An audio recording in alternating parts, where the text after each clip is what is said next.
God created the human body as an intricately tuned physical engine of tremendous power, but it needs fuel to keep running. This fuel is known as food. God instilled in us an appetite for food, known as hunger, to ensure that the body receives fuel. Food satisfies our appetites and provides us with energy as part of nature's balance to sustain life. So why would anyone choose to go hungry?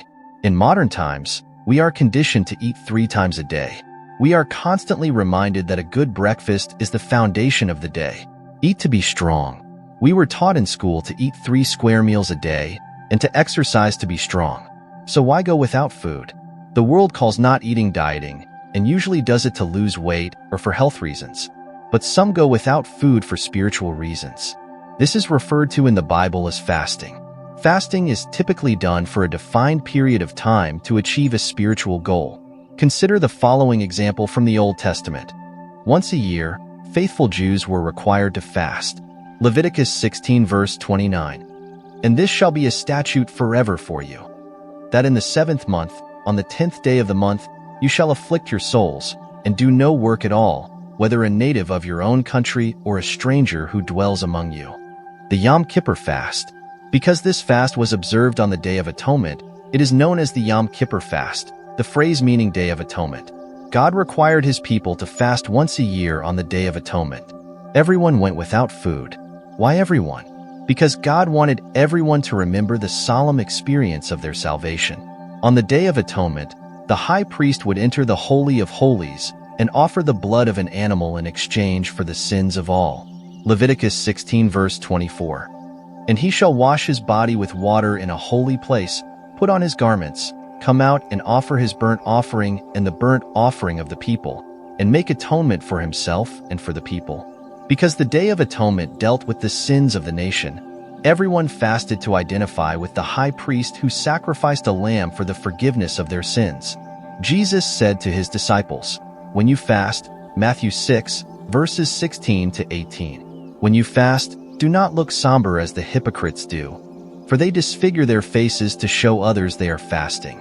Truly I tell you, they have received their reward in full. But when you fast, put oil on your head and wash your face, so that it will not be obvious to others that you are fasting, but only to your Father who is unseen. And your Father, who sees what is done in secret, will reward you." When you abstain from both pleasurable and necessary foods, you get God's attention. Even then, Jesus warned us not to boast about our fasting. Jesus warned his disciples not to fast for public acclaim. The fact that he said, "Whenever you fast," indicates that he considers fasting a legitimate spiritual discipline. Fasting is temporarily abstaining from a bodily desire, usually food, in favor of a spiritual need. Instead of eating, you devote yourself to secret prayer, seeking God's intervention in the kingdom. However, if your goal in avoiding food is for others to praise how spiritual you appear, then their approval will be your reward. Concerns about fasting. If you've never fasted before, the idea of going without food for any period of time is probably daunting. People are concerned about a variety of issues because we are programmed to eat 3 times a day. Many people wonder if they will be hungry and if the pangs of hunger will be painful. Others have different concerns, like whether they will be able to endure. They don't want to embark on a journey they won't be able to complete. What if you see a television commercial suggesting that a chocolate bar will help you get through the afternoon energy slump? Others are concerned about how their friends will perceive them if they fast. Will my friends think I'm strange if they find out I'm fasting? The answer is simple. You don't fast to impress your friends, and usually don't even tell them. As has already been said, Jesus said, "When you fast, put oil on your head and wash your face, so that it will not be obvious to others that you are fasting, but to your Father who is in the secret place. And your Father who sees in secret will reward you openly." Matthew 6, verses 17 and 18. Jesus was reminding us not to make an outward spectacle of our religious devotion to God. On the other hand, fasting is a private commitment between you and God. You can fast privately and not tell anyone. Other times you will participate in a public fast, such as with your church or another individual. To address a problem, Ezra fasted with 4,000 people, and Esther asked all Jewish believers to fast for divine intervention. Every year in May, Christians are invited to participate in the National Day of Prayer and Fasting. What fasting is. Fasting is not the same as dieting, and fasting is not the same as eliminating food for health. There are many types of fast for a spiritual reason. There are many reasons to fast and accompany the experience with prayer. Fasting is a biblical discipline that can help anyone improve their spiritual fitness and become a prayer warrior for God. Some believe that Christians do not require discipline. However, we build our strength through spiritual exercises. We must remember that we are soldiers of Christ. A good soldier is versed in a variety of disciplines. Fasting is just one of the many disciplines of a Christian. Jesus said to his disciples that when you pray for others, whether for your church or for people's salvation, Satan will oppose you. Fasting, like climbing a mountain, is demanding both spiritually and physically. Embark on this adventure with a clear understanding of what you are doing and with the knowledge that the path ahead may be difficult, but the benefits will be well worth it. Start small if this is your first fast. God will honor your first step of faith, which may seem small to others, but will be a big step for you. God also cares about your heart's response during fasting. Your attitude is a very serious part of your fasting. Just as when a man proposes marriage to a woman, it is not the length of his proposal that gets a yes, but his heart. So when you start fasting, don't worry about how long your fast should last. Just make sure your relationship with God is in good order. God knows everything. He understands and values the sincerity of your prayers more than their length. So if you've never fasted before, start with a fast of skipping a meal. In the Old Testament, Jews were required to fast for one day on Yom Kippur every year. A day began at sunset and ended at sunset the next day, according to the Jewish calendar. God taught the Jews to count their days, so the evening and the morning were the first day. Genesis 1, verse 5. Plan to start your fast when the sun sets, or perhaps a little before the sun sets. This means you will skip the normal evening meal, then skip breakfast and lunch the next day.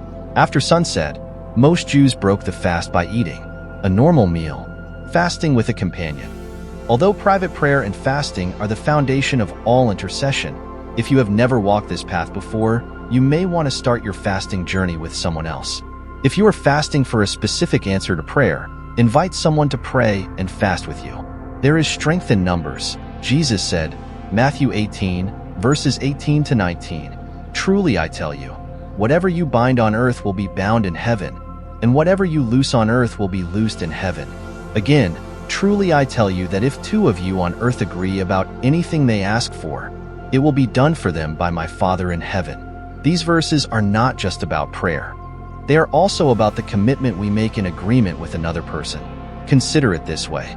When you plan a vacation with someone else, it's more memorable if you plan, dream, and share experiences together.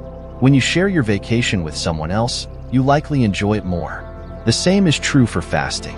When you fast with someone else, there's a sense of companionship and mutual support that can make the journey more meaningful and uplifting. When fasting with a companion, you can encourage each other, pray together, and hold each other accountable. Additionally, having someone to share your experiences and challenges during fasting can help strengthen your faith and determination. Sometimes, it can be difficult to stay strong during fasting, especially when facing temptations or difficulties. In those times, having a fasting companion by your side can be a source of support and encouragement. However, it's important to choose your fasting companion wisely. Look for someone who shares the same faith and spiritual commitment as you, someone you trust and who is willing to commit to fasting seriously and dedicatedly.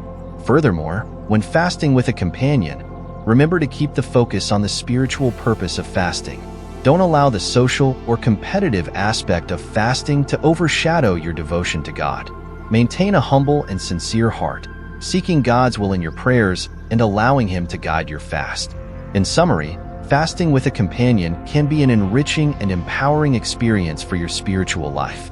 By sharing this journey with someone who shares the same faith and commitment, you can encourage each other, strengthen your faith, and grow in intimacy with God. Therefore, when considering fasting, it's essential to approach it with a clear understanding of its spiritual purpose and a sincere commitment to seeking God. Fasting is not just an antiquated religious practice, but a powerful spiritual discipline that can strengthen our faith and bring us closer to the divine. May we fast with humility, sincerity, and a sincere desire for a deeper connection with God. If this content has been meaningful to you, I would like to invite you to subscribe so you don't miss any of our upcoming videos. Together, we can continue to explore and expand our spiritual understanding. Thank you for being here, and may God abundantly bless you on your spiritual journey.